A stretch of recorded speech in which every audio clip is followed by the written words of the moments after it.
Jika kau lupa, walah cuman itu aja toh mbak. Gampang, saya paham mbak. Baik, saya permisi dulu ya mbak. Terima kasih sebelumnya.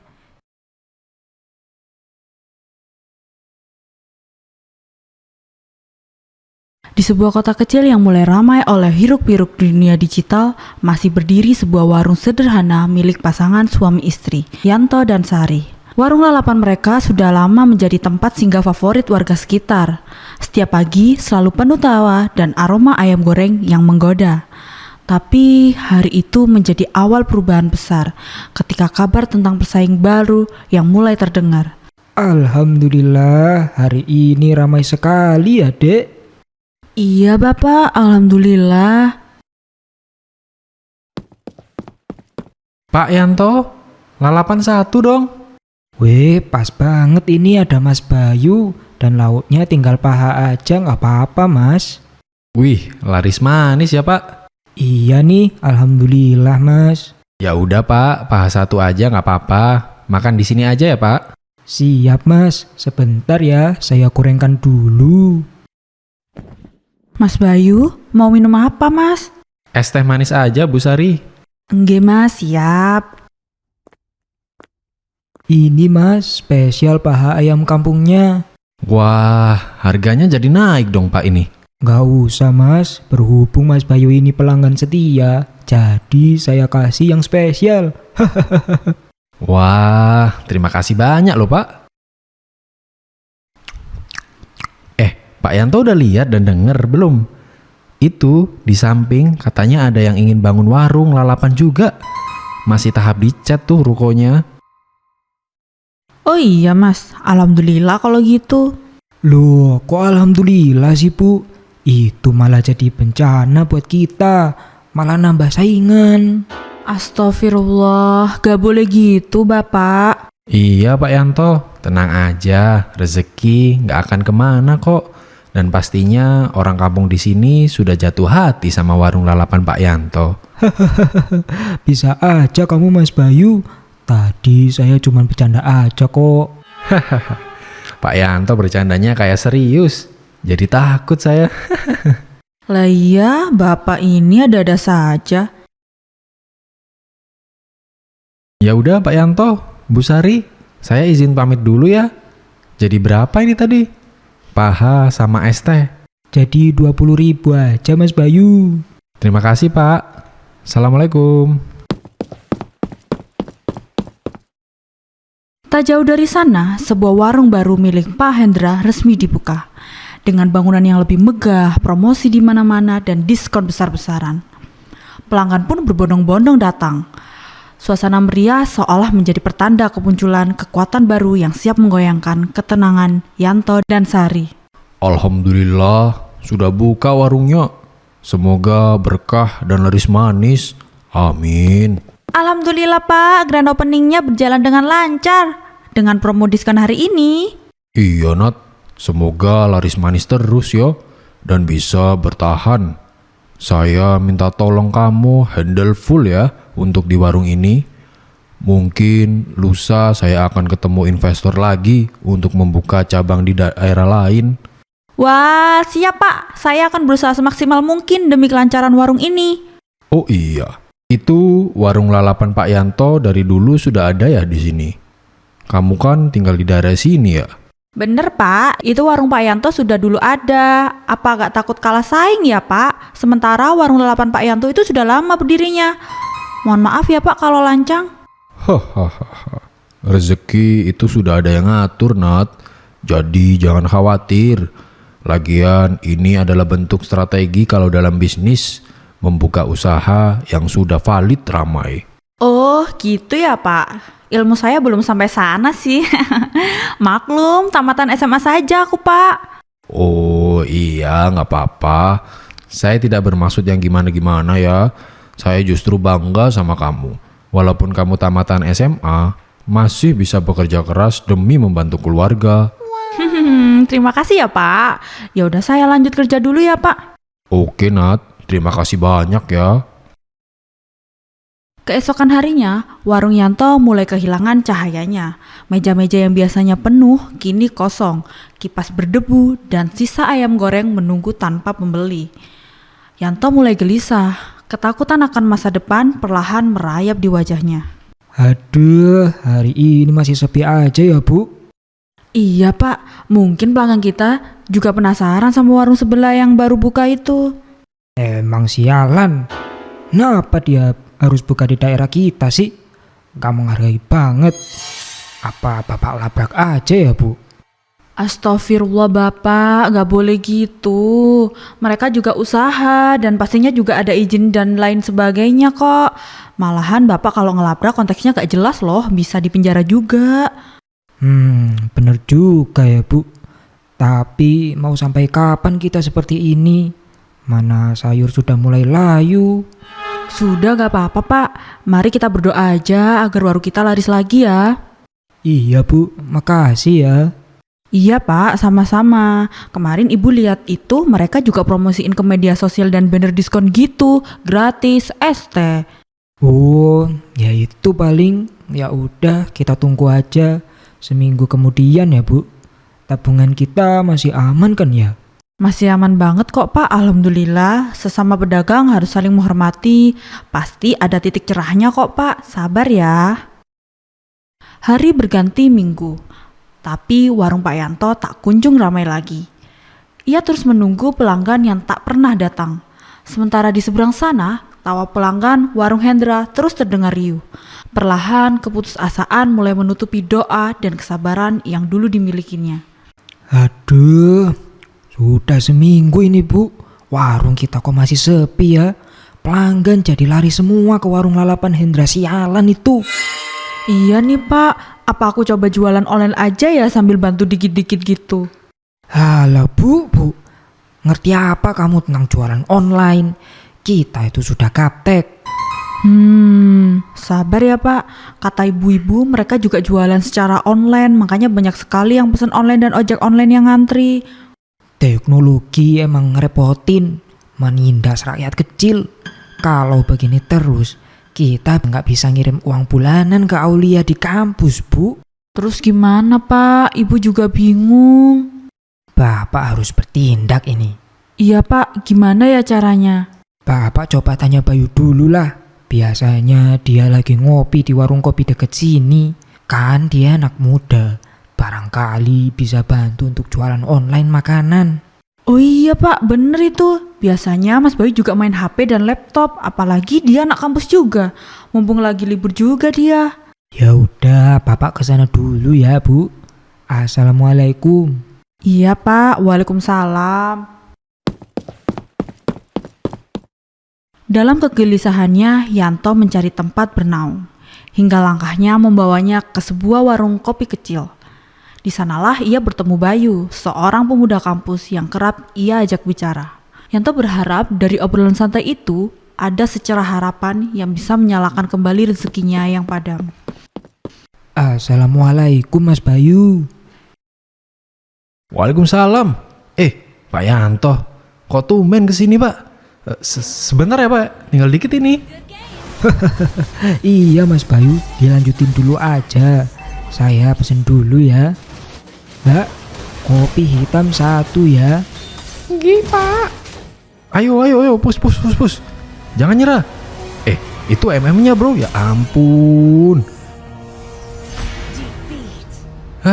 Kurang dikit padahal malah MM-nya ngepus tuh red. Pak Yanto, maaf ya, saya jadi terbawa suasana. Iya, gak apa-apa Mas Bayu. Asik banget kayaknya main gamenya. Hehe, iya Pak, biasalah. Ada apa Pak Yanto kok tumben ke warung kopi? Ini Mas Bayu, jadi saya mau minta ajarin online. Online buat apa Pak? Maksudnya gimana ini? Kan sejak ada warung lalapan Hendra di sebelah itu, warung saya jadi sepi pelanggan. Nah itu, kata Bu Sari itu karena mereka menggunakan teknologi kayak pesen ojek online makanan gitu. Saya itu kurang tahu. Oh, itu mah lewat aplikasi Pak. Nanti Bapak daftar dulu ke kemitraan. Nah, nanti makanannya itu difoto-foto. Setelah itu, kalau ada orderan bisa langsung dibuatkan deh. Dan abang ojeknya nanti datang ngambil makanannya. Loh, terus bayarnya gimana Mas Bayu? Nah, itu ada 2 Pak, lewat bank online dan cash seperti biasa. Aduh, lumayan ribet ya. Mas Bayu, apa bisa saya didaftarin warungnya? Nanti saya bayar deh buat upahnya Mas Bayu. Ya bisa aja sih Pak. Halah, nggak usah bayar Pak. Nanti saya coba bantu ya sebisa saya. Waduh, terima kasih banyak loh ya Mas Bayu. Iya Pak, sama-sama. Warungnya jadi sepi ya Pak, sejak ada warung baru di sana. Yang sabar ya Pak. Iya nih Mas Bayu. Aduh. Saya jadi curiga. Apa mereka pakai semacam pesugihan gitu ya? Waduh, kalau itu saya kurang tahu Pak. Dan saya juga kurang percaya akan hal semacam itu. Saya yakin mungkin orang-orang ya suka aja sama makanannya. Mungkin ya Pak. Tapi aneh loh Mas Bayu. Sudah seminggu tapi masih ramai aja. Saya itu curiga. Mas Bayu punya kenalan gak yang bisa pesugihan-pesugihan gitu Mas? Hah? Kayak dukun Pak? Iya kayak gitulah Mas Bayu. Saya sih punya teman kuliah yang kenal gitu-gituan Pak. Tapi nggak tahu bener apa enggak. Tapi menurut saya sih dia stres aja. Gak apa-apa deh Mas Bayu. Saya minta nomornya ya. Yanto pulang membawa 2 hal, 1 solusi logis dan 1 jalan sesat yang mulai mengusik pikirannya. Sari yang selalu setia dan sabar mencoba menenangkannya. Namun kata-kata lembut seorang istri seringkali kalah oleh suara putus asa seorang kepala keluarga yang sedang terdesak. Assalamualaikum Bu.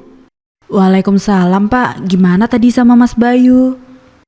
Iya Bu, sudah beres. Nanti dibantu sama dia untuk urusan online itu. Masya Allah, alhamdulillah baik banget ya Mas Bayu itu Pak. Iya Bu, tapi tadi sempat terlintas di kepala Bapak. Apa warung sebelah itu menggunakan pesugihan ya? Astagfirullah Pak, gak boleh seuzon gitu. Ya lagian ramai terus Bu. Ya sudah rezekinya Pak, Bapak kok jadi ngomongnya gitu sih, pesugihan segala. Apa kita coba juga ya Bu? Ya Allah Pak, itu sangat dilarang dan dosa. Istighfar Pak.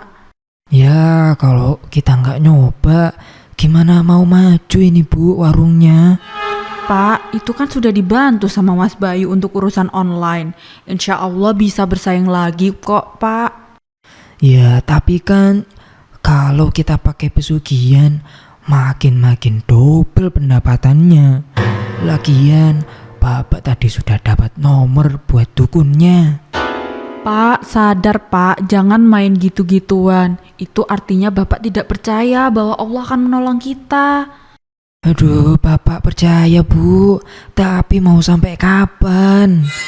Aduh, nggak tahu deh. Pusing Bapak ini. Ya Allah, kenapa suami saya jadi begini ya? Tolong lindungi suami saya ya Allah, jangan sampai dia salah jalan.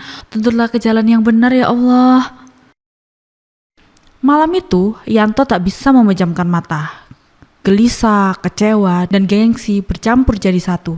Saat fajar hampir tiba, ia sudah bersiap pergi, mencari jalan pintas kemakmuran. Sari berusaha menahan dengan air mata dan doa. Namun keyakinan Yanto sudah terkunci bersama ambisinya. Bapak, mau kemana? Ya mau ke dukun lah. Bapak sudah bulat keputusannya Bu. Bapak ini kepala keluarga. Jadi ibu itu nurut aja. Toh ini juga buat kebaikan kita bersama loh. Tapi Pak, hal itu sangat dibenci sama Allah. Kita coba sabar lagi ya Pak. Sudah, jangan pakai gituan. Ibu mohon sekali ke Bapak. Udah Bu. Resiko juga Bapak yang akan nanggung. Ibu itu tenang aja. Pak, Ibu mohon sekali. Bapak jangan lakukan ini. Udah. jangan halangin Bapak lagi. Pak, jangan Pak. Udah, kamu itu diam aja di rumah. Biar Bapak yang urus ini semua. Kalau Bapak tetap pergi, Ibu cuma bisa berdoa. Semoga Bapak kembali ke Pak Yanto yang dulu lagi. Ais, iya, terserah. Ya Allah, ampunilah suami saya. Hamba tahu akhir-akhir ini rumah tangga kita diberikan ujian dengan warung yang sepi. Tapi hamba yakin Engkau akan memberikannya, ya Allah. Langkah Yanto membawanya ke sebuah rumah tua di ujung kampung, tempat orang-orang datang dengan harapan instan. Di hadapan seorang dukun tua, Yanto menyerahkan keyakinannya demi rezeki yang cepat datang. Ia tak tahu bahwa setiap permintaan selalu datang dengan harga. Permisi, Mbak. Iya, silakan duduk. Ada apa kamu datang ke sini? Mbak, saya ingin warung saya menjadi ramai lagi. Sejak ada warung baru di sebelah, warung saya menjadi sepi, Mbak. Kamu yakin? Ya, yakin banget, Mbak. Ritualnya itu berat. Apakah kamu sanggup? Ini ritualnya sangat manjur. Apapun saya lakuin, Mbak, demi warung saya ramai lagi dan saya bisa biayai keluarga saya lagi. Baiklah, ini udah jadi. Tapi ingat, kamu harus lakuin ini setiap malam Jumat. Berikan ini nasi merah dan daun sirih untuk penjagamu. Tapi ingat, jika kau lupa, walah cuman itu aja toh, Mbak. Gampang, saya paham, Mbak. Baik, saya permisi dulu ya, Mbak. Terima kasih sebelumnya. Saya itu belum selesai bicara. Aduh, belum selesai ngomong, malah dipotong. Ya sudah, biar ditanggung akibatnya. Pagi berikutnya, warung Yanto kembali hidup. Pelanggan datang silih berganti, tawa menggema seperti dulu. Tapi di balik itu, Sari memendam resah. Ia tahu tak ada rezeki yang datang tanpa ujian. Dan setiap keajaiban yang instan pasti menyimpan sisi gelap yang belum terlihat. Wih, manjur banget, Bu. Warung langsung ramai. Ditambah aplikasi order online yang sudah dibantu sama Mas Bayu. Untung banyak kita ini. Ya Allah, Pak, aku sudah gak habis pikir lagi udah. Lah, kok kamu malah nggak suka gitu sih, Bu? Kamu mau miskin lagi, ha? Bukan itu, Pak, maksud saya. Ini kan caranya yang dilarang, Pak. Bicara apa toh kamu ini? Ibu dari tadi melayani pembeli juga dengan hati yang tidak tenang, Pak. Kalau nggak gini, kita mau makan apa? Uang bulanan untuk Aulia juga udah aman kan? Tapi Pak, Ibu itu selalu berdoa setiap malam agar Bapak dibuka hatinya dan menjadi pribadi yang lebih baik lagi. Pak, mumpung belum terlambat, udah ya Pak. Halah, ini juga ritualnya gampang kok. Setiap malam Jumat, cuman kasih nasi merah dan daun sirih di bawah gerobak. Udah, jangan dipikirin lagi. Ya Allah, Pak. Udah, Bapak capek, mau istirahat dulu.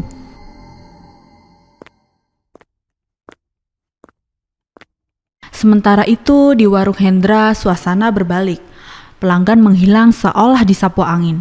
Hendra hanya bisa menatap heran, tak tahu bahwa perubahan nasib kadang bukan tentang strategi bisnis, melainkan tentang janji yang dilanggar dan doa yang tertukar.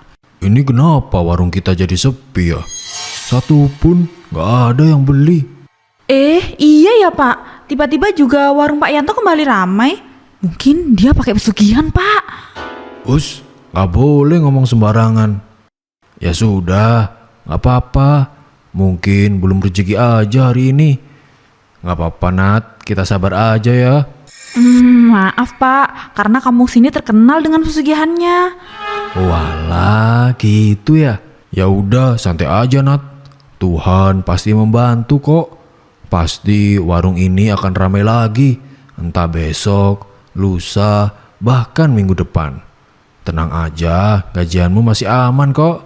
Hahaha. Iya Pak, semoga bisa ramai kembali ya. Ya udah, saya ke belakang dulu ya. Apa yang sebenarnya terjadi di balik ramainya warung Pak Yanto? Apakah ini awal dari rezeki atau justru kutukan yang perlahan menjerat? Saksikan kisah selanjutnya di episode 2. Jangan lupa untuk klik tombol subscribe, tekan like, dan aktifkan lonceng notifikasi agar tidak ketinggalan cerita menarik selanjutnya. Dukung terus channel ini agar kami bisa menghadirkan kisah-kisah yang penuh makna untuk kalian.